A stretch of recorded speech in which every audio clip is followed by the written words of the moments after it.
My name, first of all, is Melanie Dukes. I am the Associate Program Director at the Overdeck Family Foundation. We are a national foundation that invests exclusively in education, and we seek to unlock potential in every student. And so tutoring for us becomes one of the ways that students can get exactly what they need to thrive and reach their potential. And so what we're going to talk about today is tutoring is one of the strategies that allows students to succeed and get what they need. It's one of the ways that also allows teachers to feel supported in what is an unsustainable role currently for them. And with ESSER budget cuts on the way, one of the things that we're really thinking about is how do we continue to ensure a strategy and practice that has really helped kids, 1 in 10, so there's still a lot to go, but showing potential. How do we ensure that that stays? That this is not something that goes to the side when ESSER comes. So this panel, I have with me here today, Lakisha Young, who's the CEO and co-founder of the Oakland Reach. I also have Faith Freeman, who is formerly with Guilford County, but now she's at UNC Greensboro, and is the co-director at the Institute for Partnerships in Education. Got that right. And then we have David Parker, who's the VP of Research and Development at ServeMinnesota, which some of you guys may know of as Math and Reading Corp. And then last but never least, we have Robin Lake, who's the Executive Director for CRPE, the Center for Reinventing Public Education. And so these panelists and myself will explore, like, what do we need to do to make sure that this stays as part of the school day with the ESSER funding cliff? So we'll start very easy, I hope, which is, would love for you to introduce yourself, what your organization does, and then just very simply, ESSER cliff is coming, one way or another. We see budget cuts happening in the US, and there's gonna be some prioritization that happens. And one of those might result in tutoring not being the high priority. So in your mind, how do we ensure high impact tutoring stays when a lot of other things may come to fruition? You need the mamas at the table. So a little bit is, my name's Lakisha, founder and CEO of Oakland Reach.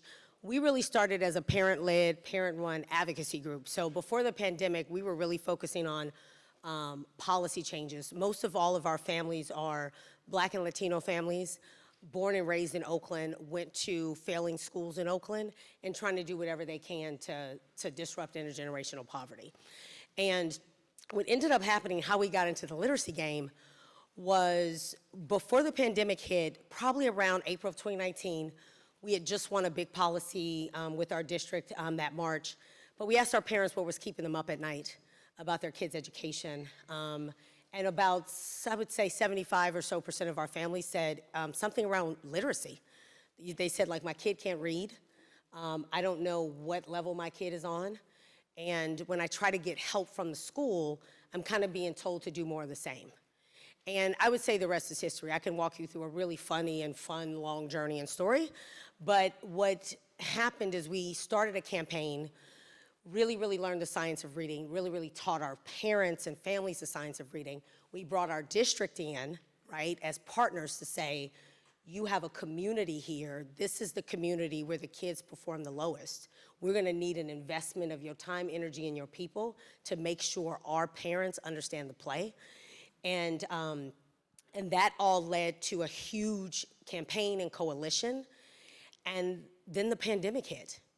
And then once the pandemic hit, we took everything we had learned and everything we had taught our families, and we built this virtual hub during the pandemic with a strong focus on literacy.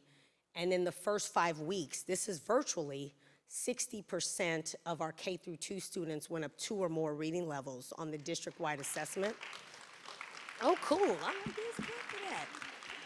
And then 30% went up 3 or more, and we all mamas, by the way, and grandmamas, so we're turning around like, oh, we're on to something. And we did that all with paraprofessionals, paraeducators, right?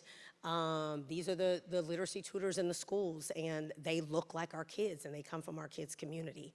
And so that journey has led us to be a co-chair on the district's Read by Third Grade. So when Melanie asked the question about sustainability, sustainability does require advocacy, It really, really does. And I would say that, like, when you think about parent advocacy, there's this sort of visual of a bunch of parents showing up at board meetings. We've done all that, okay? But the best advocacy is the advocacy that doesn't burden our families and most people don't see, right? And that advocacy has really allowed us to be chairs on this committee and push the district to keep tutoring a priority. So when Melanie is asking the question about sustainability, we use the voices of our families, remembering that they said that reading was the most important thing to them, just looking at our long history of Black and brown kids not being able to read, to really push the district strategically around how they make certain investments.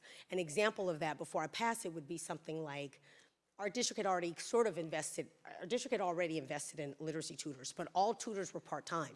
So they were all what they call 0.4 FTE. So as we were serving in our tenure as on the chair, we were like, well, this won't sustain itself if we're gonna be bringing in folks from the community. You're gonna have to give people some real jobs here. Like, you're gonna have to give people an option to be full-time, because we're competing against Amazon and Target and Chipotle, and we're losing, right?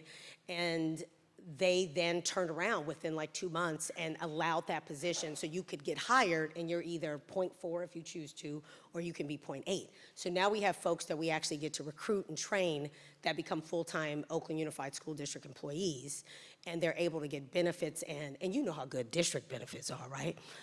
So we had some folks that we recruited and they had horrible benefits, and now they have great benefits. So I would say that, like, there's not this magic pill answer. I think the advocacy definitely coming strong from families and really pushing and navigating the district around how do you continue to prioritize these and making sure we're sitting at the right tables to do so.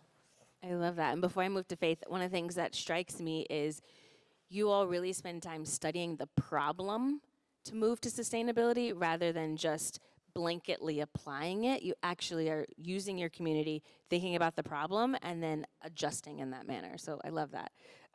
Faith, would love for you to introduce yourself, your organization, and then how you all think about this too. Good afternoon, everyone. I'm Faith Freeman, and I am at the University of North Carolina in Greensboro, in Guilford County, North Carolina. I serve as the co-director of the Institute of Partnerships in Education.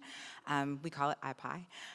And in my position, I serve as that bridge between university and districts. And so one of the partnerships, we have several, but one of the partnerships that we have is with Guilford County Schools in Greensboro, North Carolina. And so prior to my current position, I did oversee the tutoring department implementation in Guilford County Schools. So now I am able to take a different look at it from the university end. So even when I was with the district, we hired graduate assistants and really focused on how we could use the resources within our community to offer tutoring to all students. This was a win-win, not just for our schools and our kids and our teachers and our principals, but it was also an opportunity to fund graduate assistants, to fund college students, to pay for their tuition, to pay for their stipend, so that they could continue their education. So UNCG is just one of the universities that GCS partners with, and GCS is here, so my former colleagues, so good to see them. But we are able to partner with GCS along with North Carolina A&T, which is one of the largest HBCUs in the nation, and really think about how we can provide tutoring to students in schools. One of the interesting things whenever we have talked about the tutoring collaborative that we have, they automatically, because UNCG is it's a teacher's college. That's what it was created to be. We're out of the School of Education, and so they're like, well, they must be all education majors. Actually, most of them, the majority of them are not. 96% of them are not. So most of them are actually STEM majors or business majors. And we were very intentional in that because we wanted students to see people who looked like them, who were maybe scientists, chemists.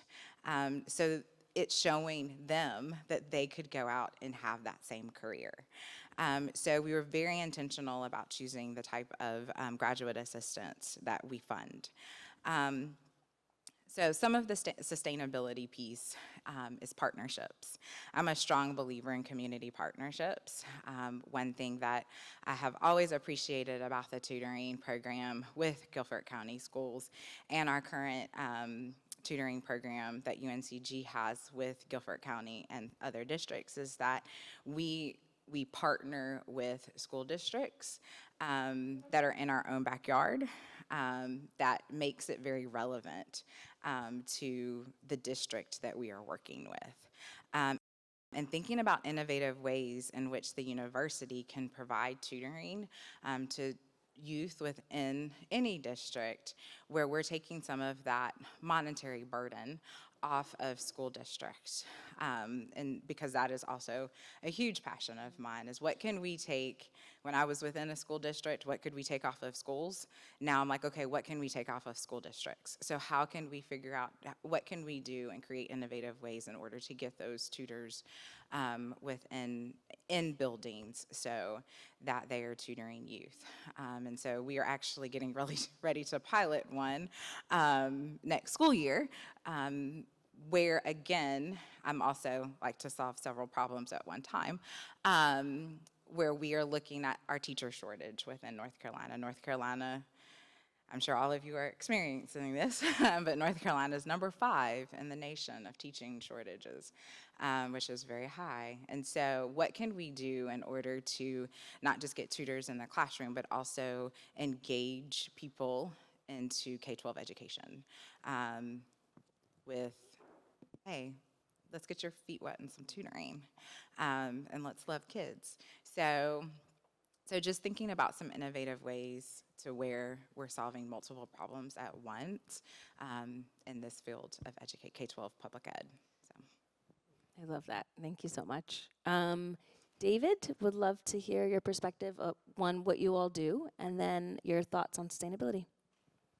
Yeah, hi everybody, thank you so much. So I work for ServeMinnesota, which is an AmeriCorps commission in Minnesota. But we have a partner organization that we've worked with to help get AmeriCorps-powered tutoring programs around the country. We've already heard from Reading Partners and some other AmeriCorps-powered programs. I'm sure many of you are familiar with them. It's a neat concept, and I'll talk about that and get back to it. But first, I just want to say my heart is full. It's been so fun to just see, I see some head nods.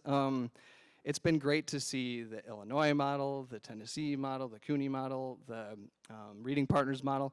We've been at this for 20 years. Our first tutoring models were in early learning in the pre-K setting in the early 2000s, the early aughts. And so like tutoring is something we're in for the long haul, and to see so many good models out there, it's really reassuring. And a quick like meta commentary on that, I think COVID brought about awareness of the market opportunity for tutoring, right? Like a lot of people who are in schools are like, we need tutoring. We know this. And then COVID hit and it became a broader level of awareness, and we see things like this and Accelerate pop up. But I think the thing that's reassuring for me is that it's kind of a false sense of competition. We're like in 1920 and the car has just been invented, right? Like there's going to be Honda, Buick, go on down, you can play the A through Z game, and that's how many tutoring organizations we need. So we're not really in this kind of false sense of competition, we're in this together, even in many cases in literally the same building.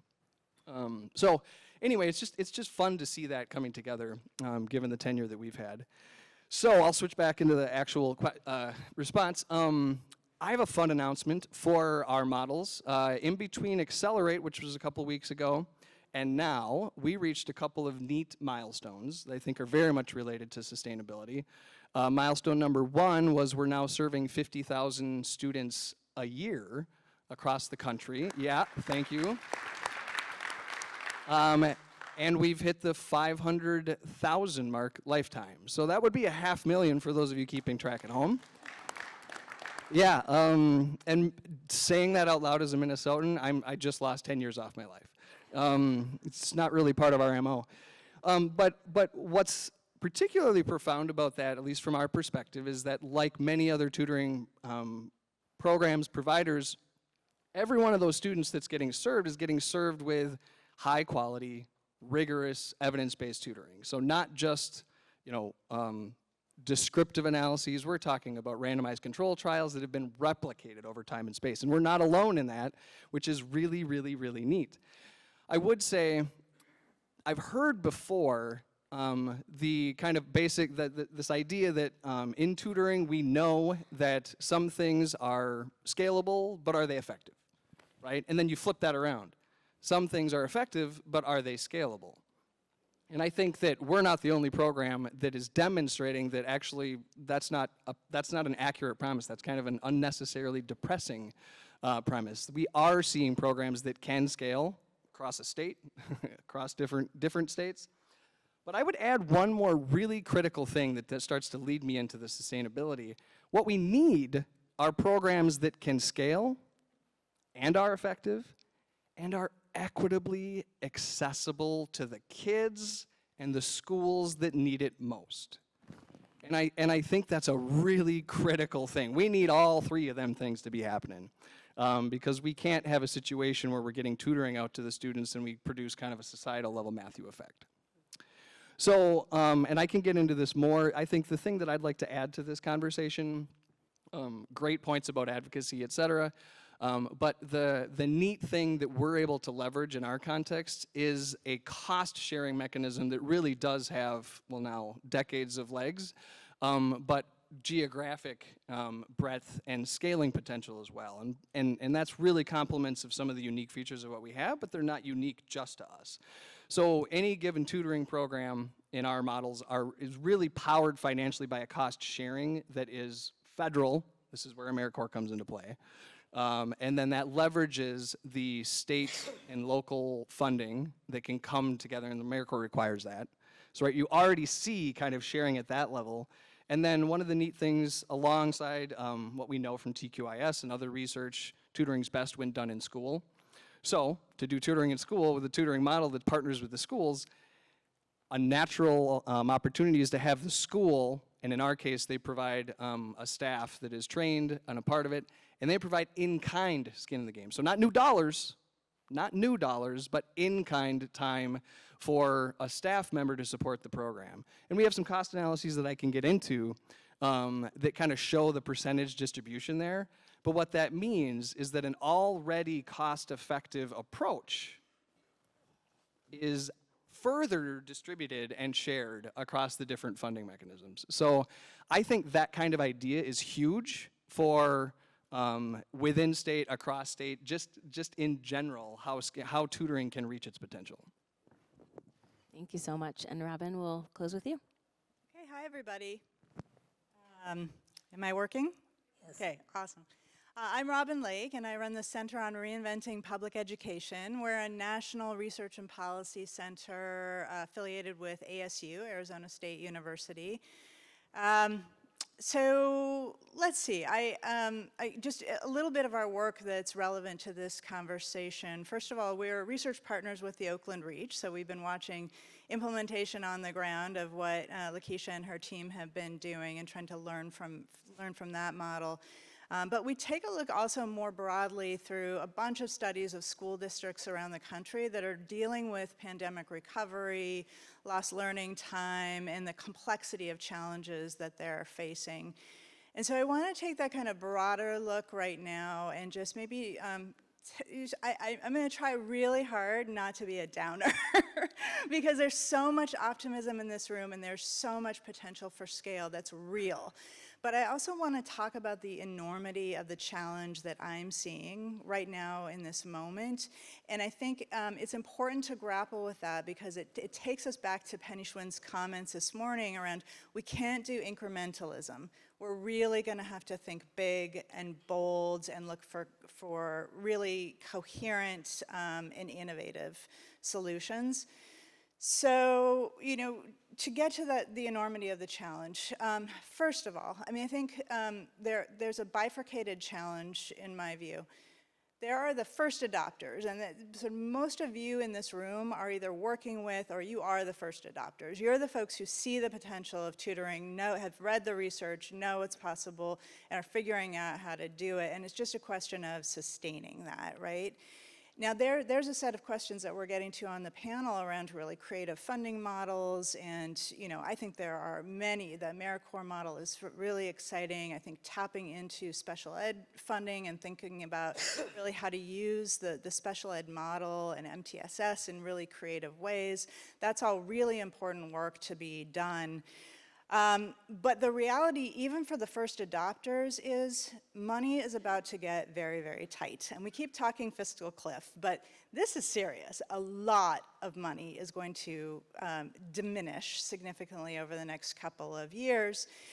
We also are facing, a situation where a lot of districts are dealing with enrollment declines, and all of that comes with that, including closures, potentially fights with their unions about how money is going to be spent, and unions talking about, wanting to protect their members and those FTEs rather than investing and reallocating funds for tutoring. And so this is going to get real. It's getting real in Oakland. It's going to get real in a lot of your backyards very soon. So that's all big.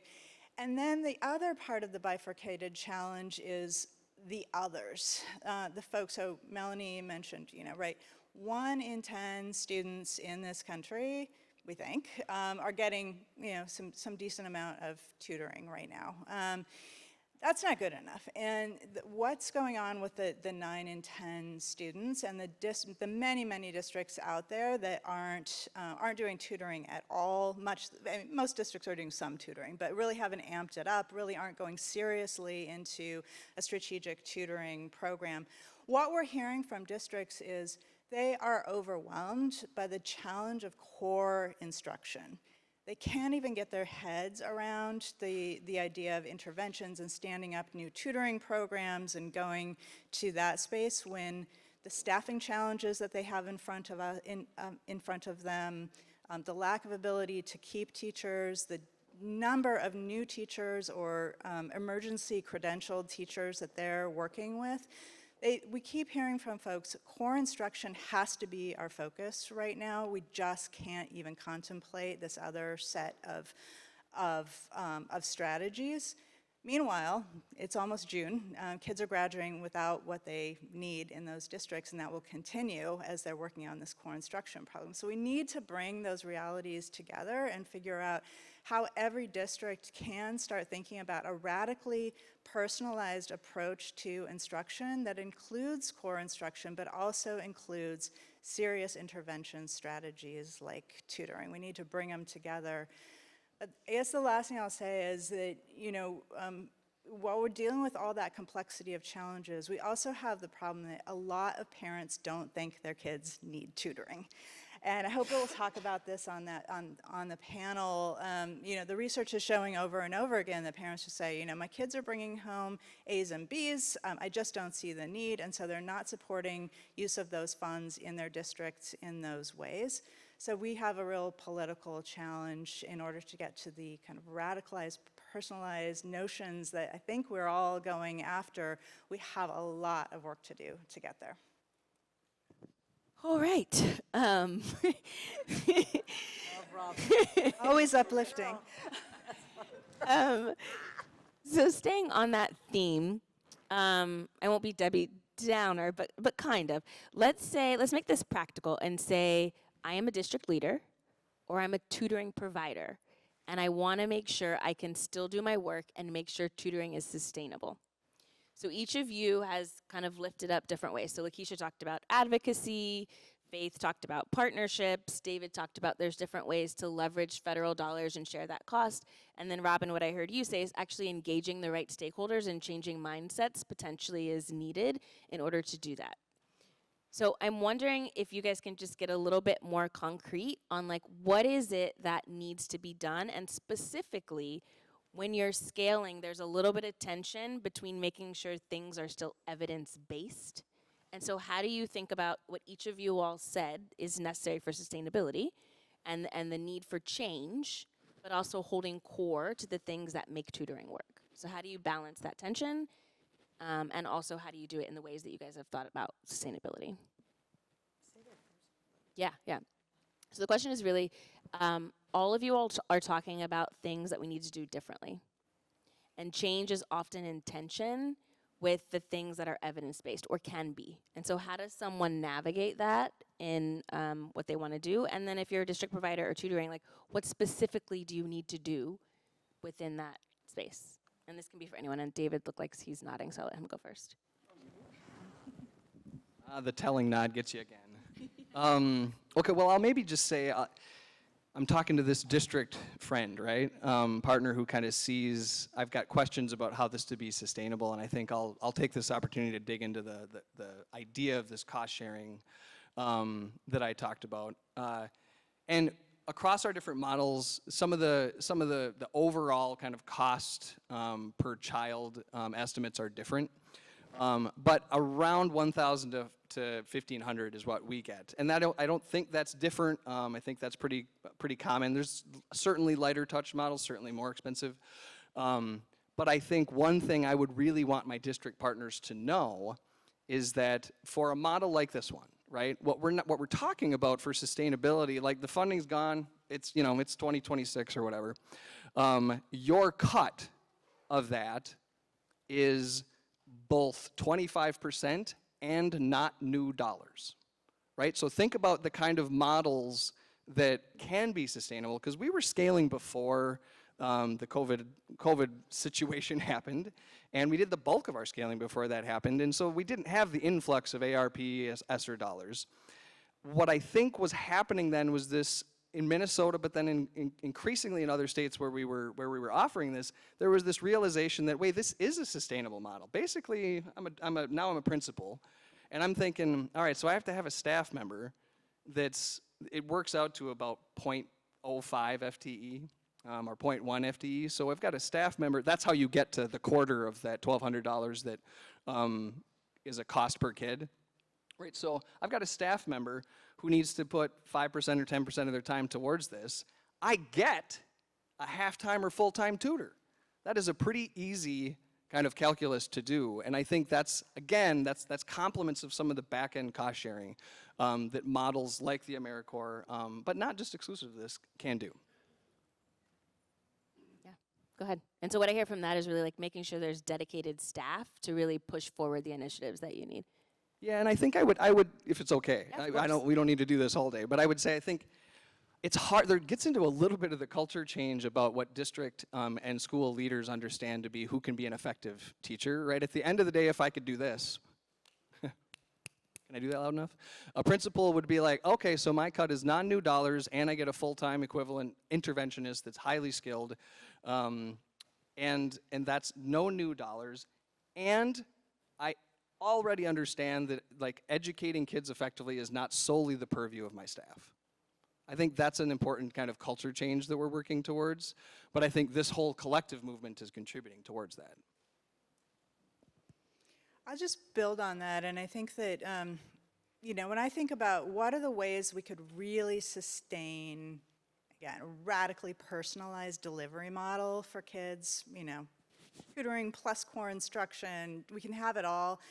We can't do it unless we really rethink our whole approach to who teaches and how. So really reimagining the teacher workforce, the teacher talent pool. At ASU, my colleagues in the Teachers College have a Next Education Workforce Initiative that's really experimenting right now with team teaching, specializations, community educators. How can you really rethink how teachers and educators and people in the community are deployed on behalf of kids? And that's, I think, where the money is, and it's literally the money, because if you talk about sustainability, you talk about funding, it's all about how money is spent on people in school systems right now. So you have to rearrange that model. You have to really think differently about the roles that people are playing. And then I think this is the big thing that we haven't talked about here on this panel, but has been brought up elsewhere in the conversation, the idea of leveraging technology in really, really effective ways as a cost-saving structure and as a tool, importantly, a tool to augment these different kinds of roles that educators can play in classrooms. And that's where I think the Conmigos and these new tools that are coming online are really exciting. There are pitfalls. We have to figure this out. We have to understand it quickly. And where the evidence question comes in is we need to do experiments right now on these various kinds of models, not just the tools, but the way that they interact in teams on behalf of kids. I want to piggyback off of that because obviously we're partners with CRPE, and that's sort of where my head was going was the sustainability comes from. So one of the things I didn't get to say was we built the model, it's called the Liberator model, right? And it's one model that addresses 5 areas, right? So one is academic support, which is the actual high dosage tutoring. Second is economic mobility, right? So we are upskilling parents and caregivers from our communities. So the people closest to the problem, we're bringing to the table, and we're actually giving them the skills to be paid tutors, right? The third is workforce development. So while they are actually being tutors, we're training them with those sort of what they call 21st century skills, and they're learning Salesforce, and we just started doing ChatGPT and AI and all of this other stuff. Fourth is talent development, right? So this idea of like rethinking who's in front of our kids. We learned that through the hub. Like we hired folks that were paraprofessionals, and they are the folks who really got the results for our kids. And then we were like, oh, if our paraprofessionals can be this impactful, this is a place where we can really upskill our community to take this on. And then the final part that we don't talk about enough is this idea of social emotional learning. SEL, you can't feel it like you can feel it when your grandmama's in the building. When your grandmama's in the building teaching you how to read, I'm just telling you, it's nothing like it, right? And so to Robin's point, all of those 5 areas bring in different money, right? All of those 5 areas change our communities in pretty significant ways. It changes our kids in significant ways. So for Reach's model, there's so many lanes for us to ride in, and it's funny because we're so newer than ServeMinnesota. So I always say like we're not evidence-based. This is why we have CRPE, where I think it's transformational, and we've had some strong results, but we're working to be evidence-based. But I do believe having one model that addresses so many core socioeconomic and economic mobility as on top of academics is the way we have to go to really see results and sustain this for the long haul. And so I would say, so it's interesting, because I used to be a district leader, right?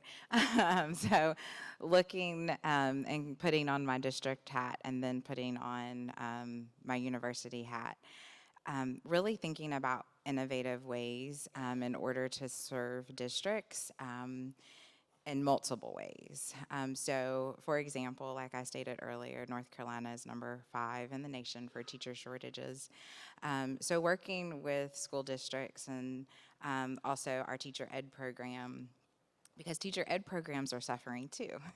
No one talks about that. So teacher ed programs are suffering too. So working with districts, teacher ed programs, and really colleges and schools across campus, university campuses, to recruit people to come into education.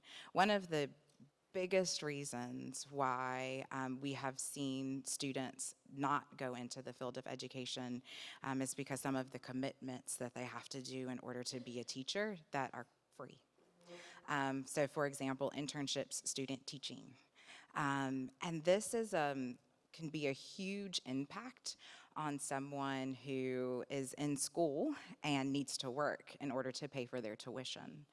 And so what can we do as educators to really think about ways to get those students who, when they come into the university freshman year, they check that they want to be a secondary science teacher, but then they see that I'm going to have to take 2 years and intern and do my student teaching unpaid. they take a different route. And I honestly took that route.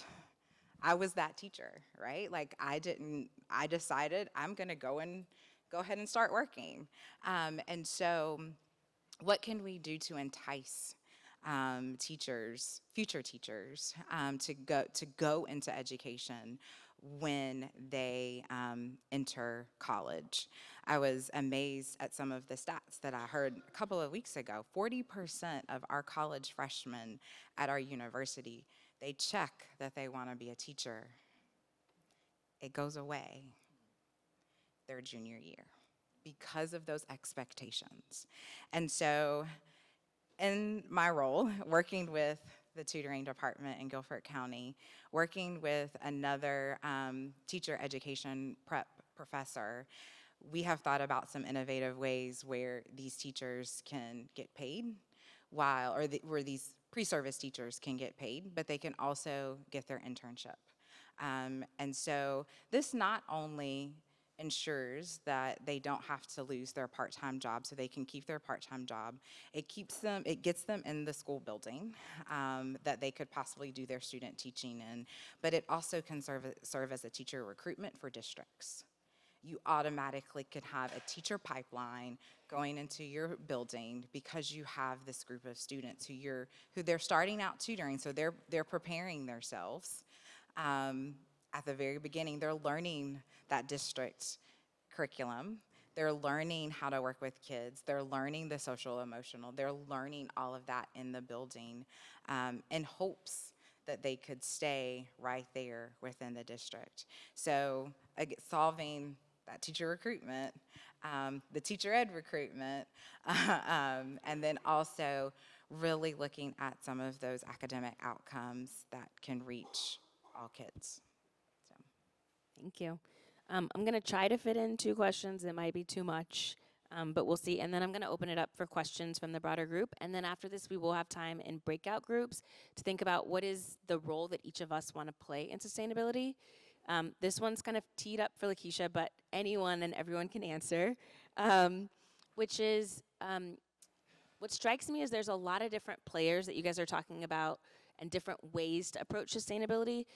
So a key question that's coming up is who needs to be at the table as we're thinking about sustainability? Who needs to be involved in that conversation? Who's bringing them to the table? And then what are they doing? And I'm assuming funding has to be in here somewhere, but just like it would help to understand who needs to be there, who's bringing them, and then what are they doing to ensure that tutoring is sustainable within the school day? And the tee up for you, Lakisha, was parents.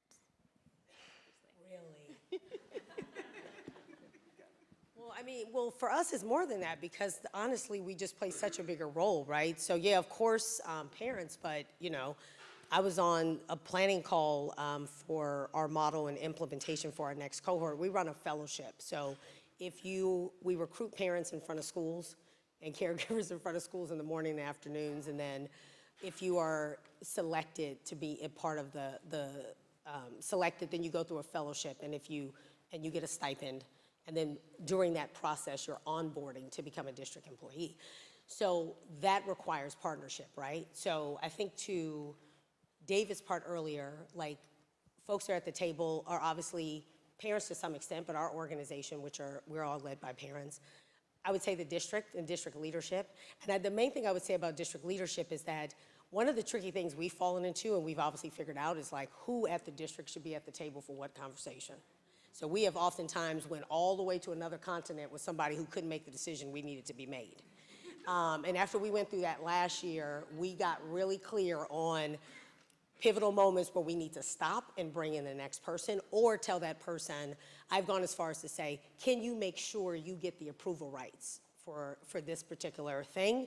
And we worked that out early on. So I would just say the sort of district staff at some scaffolding way. And I would say to some extent funding partners.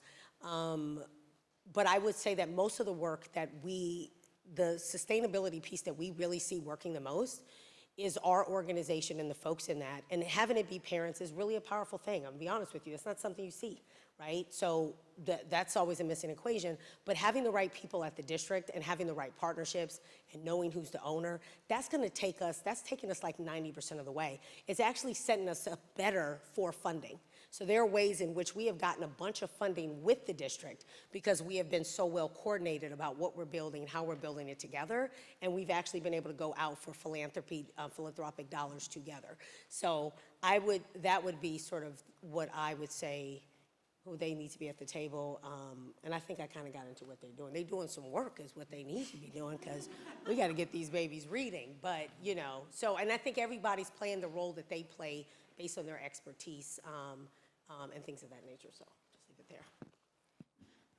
So I would definitely say district leaders, if a district has a tutoring department, so I would definitely say the tutoring department. Your research and evaluation team at the district level, I think, is extremely important because they can help provide that data. Of any type of university partnerships, and within the university partnerships, any type of faculty that is willing to open up their classroom in order to experiment in some of these innovative ways in order to not just retain but recruit future teachers. But another thing I think is huge is school leadership. One thing that we used to say in the GCS tutoring department is if you have principal buy-in, you are good to go. And that is true. We would see it every time, and even at the university level, like working with the tutoring department, working with my colleagues at the university level, I have seen that. You really have to have school leadership buy-in. And so I would say having principals at the table at every grade band, elementary, middle, high, is imperative because they bring a lens to what's happening in the school on a day-to-day basis that I don't have. I haven't been a principal. And so I don't know what that looks like. I don't know what scheduling looks like. So I need to lean on your expertise in order for you to help me say, when I bring this tutor into your building, what does that look like for them? How can we prepare them? How can we train them so that they can better understand that school culture? And so that's another thing we are working really hard at the university level is really looking at training tutors, not just in content, but also training them on the school culture. And with that, we need school help. So having school leadership at the table, I think, is also very important because they are the stakeholders. They are a huge stakeholder in all of this. So. Okay, I'll go. We'll keep in the line here. I mean, this is a live thought, so a little dangerous. But blending those last two comments, Lakisha, I'm in particular having kind of an epiphany moment about the power of parents. I think we've been trying to do a heck of a lot more work in grounding our work in the community, whatever that brings to mind. But at the end of the day, it's about seeding power and resources and amplifying voice to those who are closest to our kids. And I really think that there could be some groundswells of power and movement, Lakisha, if we kind of center ourselves on what you said. Because schools and districts, they kind of exist to serve that group. Kind of a fascinating thought. So maybe there's a concerted effort. And that's not to say the other members in the table, it's a big buffet table. I mean, it's like one of those like Oktoberfest tables. But I do think if you get the parents enough seats at that table, we might come at it in a way that's a little new and might surprise us in how fast we could move, getting the districts on board. All really good stuff. I completely agree. This has to be from the ground up, and the parents really need to push this, and principals need to be engaged, teachers need to be on board, and states need to step up. I will say since the beginning of the pandemic, we have seen state leaders kind of just checking out on, governors in particular, checking out on the pandemic recovery questions and the strategies that we need to be putting into play and investing in. And I really think that we need more leaders like Penny Schwinn who are stepping up to say, you know, we have a responsibility as a state to make this easier on districts. They have too much to be able to stand up their own tutoring programs and, you know, figure out all the PD themselves and do this all themselves. They really need help. And so the states have an essential role to play, I think, in two ways. First, just taking those challenges off the table by providing infrastructure that districts can easily plug into, PD programs, you know, all of that, and, you know, making it possible for ed tech leaders to come in and help solve problems on the ground for folks. All of that facilitation of solutions is one part.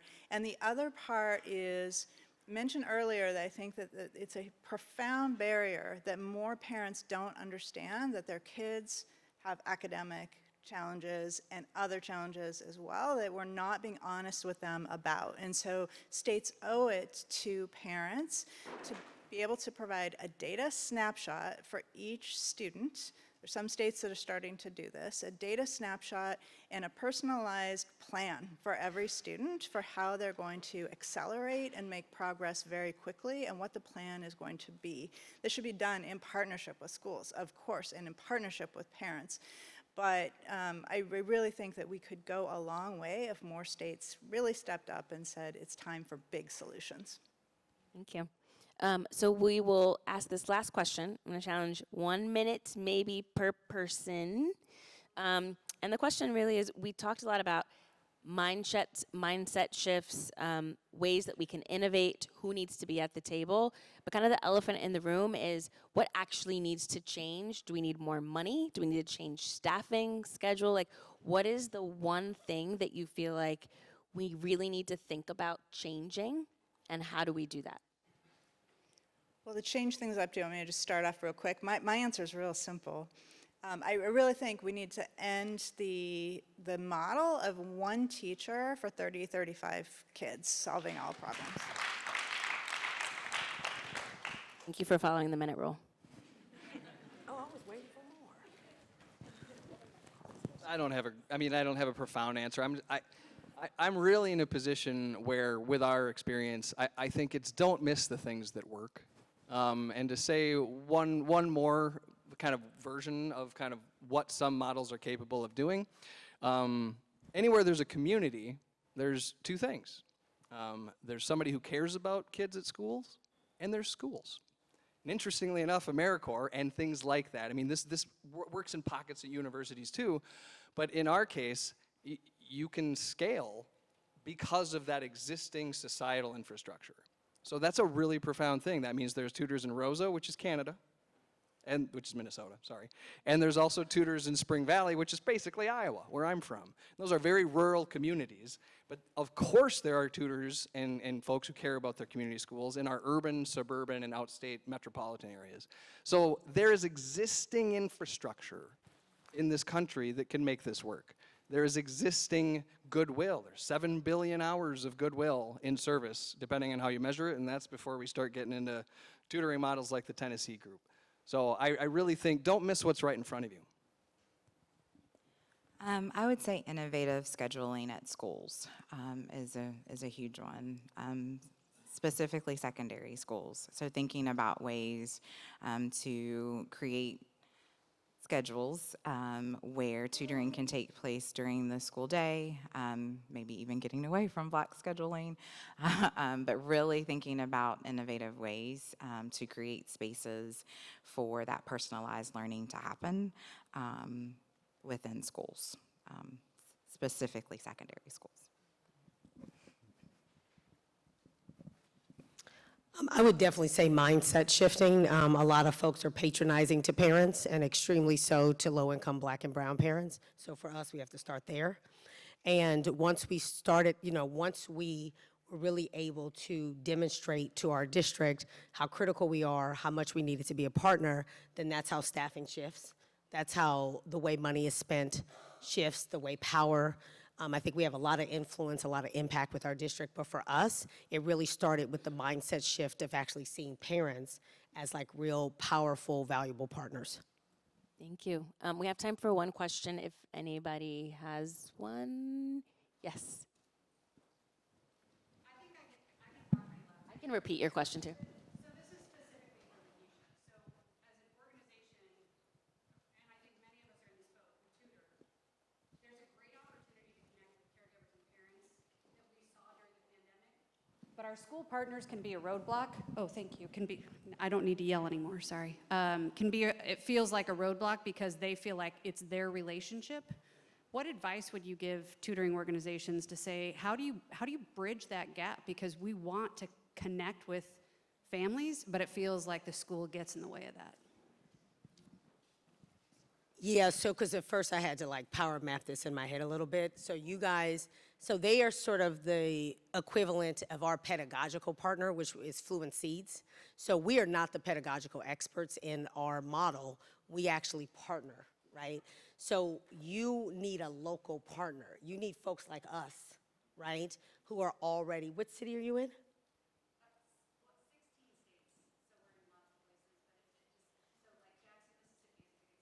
Right, so ideally you would be partnering with like a community-based organization that has, and that's where it is a little bit tricky, but you want to partner with the parents. You want to partner with the folks who are doing the work, who have that, and then you partner with them, and together you partner with the district, right?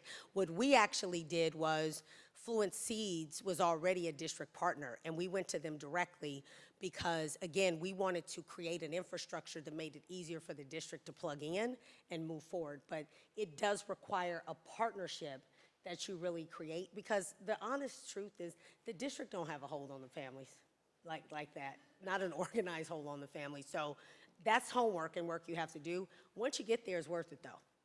Yeah. Yes.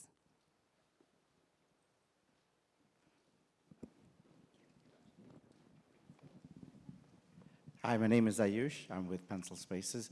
Thank you so much for your thoughts, especially around how technology can be used to unlock more impact and efficiency.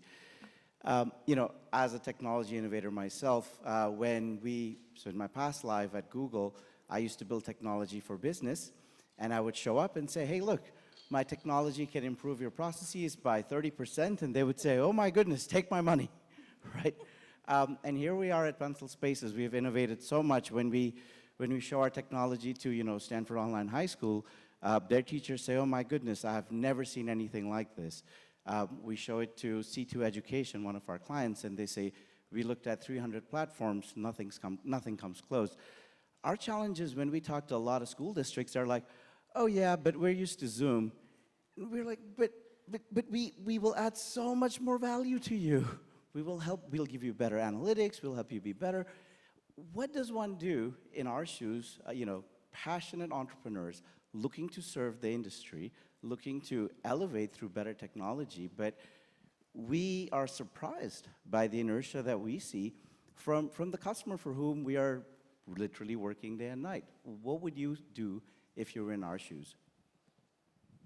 Thank you.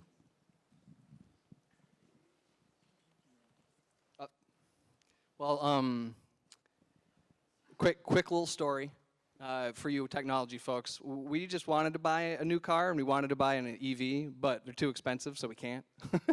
So we bought a hybrid, a pure hybrid. And where I'm going with this is that's a good advance on existing technology. We get 50 miles per gallon, it's a great car. So we have some underlying technology, I hope I can make this connection okay, where we have existing data infrastructure, right, where it's all about how to make this tutoring go. So if you're a technology company and you're laying down good data infrastructure, the idea that you could go with, and this isn't an AI or a large language model or whatever, it's a basic communication and human idea that technology can help with. I would say think about ways to get the data you have to families and to parents to empower them, kind of building on that theme. There's a lot of opportunity to close what is a communication gap in schools.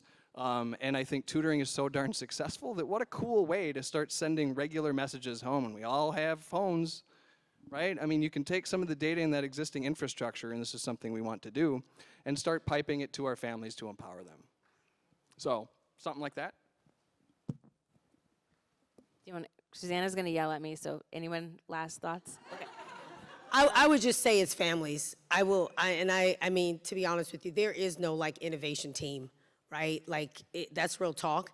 And I have to say this because when the pandemic hit, we did build this virtual hub. We had 24 partners in there. We did partner with Google, right? We brought technology into our hub that we would never get through our district, right? And we were able to take it from the outside and then start pushing it on the inside. So it's tricky. There's not like a perfect answer for it because the districts themselves don't have the teams to take this on. And so what we've seen to be effective is the push from the outside and the results that we're able to see from the outside. But it's super tricky. Thank you all. Just the one thing I will add to you too is when you're going there, just make sure you're talking to the right person because the decision maker is not always the user, and so it's just tricky to navigate. So make sure you're talking to the right person and that influence comes there. That's exactly what I was going to say, is that you do want to make sure that you're talking to the right person at the district level, but also showing them ways in which what you're bringing to the table, how you are taking some of that workload off of whoever that district person, that district department, whoever is overseeing the tutoring implementation within the district. How are you taking some of that off of them where you are truly supporting them within their effort, I think is a huge lift. And so I would definitely say, what can you bring to the table and how can you support them is what they're looking for. Thank you. We really got to go. So Robin, David, Faith, Lakisha, it's been great. Thank you so much. Thank you to the audience. And Susanna, I will hand it back to you.